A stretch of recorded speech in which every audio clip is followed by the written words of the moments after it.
We begin at the southern border, where a dispute between the federal government and the state of Arizona is now coming to an end. The Arizona governor preparing to remove a makeshift border wall of shipping containers. The state says it plans to begin the process Sunday, January 1st, after a lawsuit claimed the state was trespassing on federal land. Correspondent Allie Bradley is live for us in Yuma tonight. Allie, this is really costing taxpayers a lot of money. Yeah, Nicole, you're exactly right, hitting them right in the pocketbook, because there's been more than $100 million of Arizona taxpayer dollars that were seemingly wasted putting these shipping containers into place. And now Arizonans are going to be stuck paying $76 million to remove them. Now, when I talked with Border Patrol agents and law enforcement here along the southern border, they say they're concerned because of the holes that are going to be left once these shipping containers are removed as migrants continue to stream into the sector. One by one, they went into place. We were able to get the governor's office to do something, that was put up containers. It wasn't a political stunt. It was to help our farmers who were being impacted because the federal government wasn't doing their job. Now, one by one, contractors will take them down.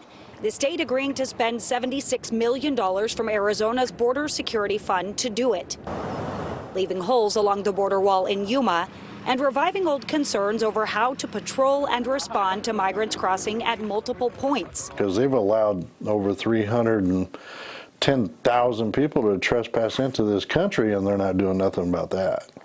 I don't get it. Governor Doug Ducey began filling holes along the border in Yuma back in August.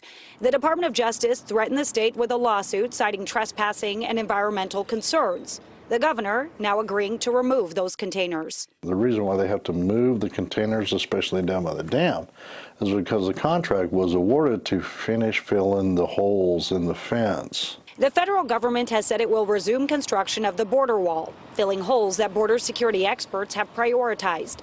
However, while materials are sitting there, still after nearly 2 years, there is no movement or indication that they will begin anytime soon. You got to move the containers so they can get in there and put in the fence. So now when it comes to migrant encounters and the impact of these shipping containers, Nicole, it's really interesting because the encounter numbers actually increased with these shipping containers in place. However, when I've talked with Border Patrol agents here, this is what they say. They say removing the containers will, quote, just create a huge mess. At least the containers were funneling people to a certain spot, making it easier on us. Agents say they kind of had an operational advantage with these holes being plugged up.